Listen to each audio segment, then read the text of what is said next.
Okay, so really quickly, we'll get back to the frogs in a second, but just behind me, we spotted a beautiful but also terrifying bird-eating spider. So it is one of the largest species of tarantula, and it's also called the chicken spider because allegedly once it was caught dragging away the corpse of a chicken.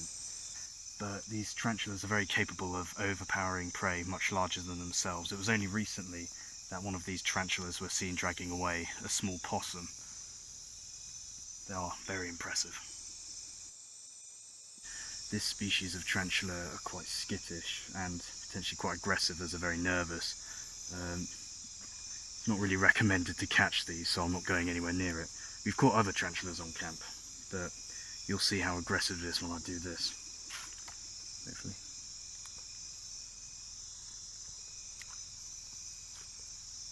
There we go, straight in that. Oh my.